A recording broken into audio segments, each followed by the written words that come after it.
Hello everyone, how are you doing? This is MD Tech here with another quick tutorial. In today's tutorial, I'm going to show you how to reset your network settings on your Samsung Galaxy phone if you're unable to connect to Wi-Fi or having network issues.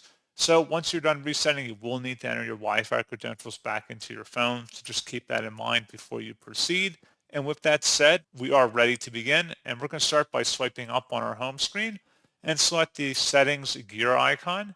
And then you want to scroll down and select the item that says System, and then scroll all the way to the bottom where it says Reset Options, and then select Reset Mobile Network Settings.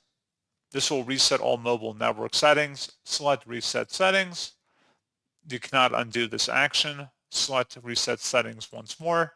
Give it a moment, and that's all you have to do.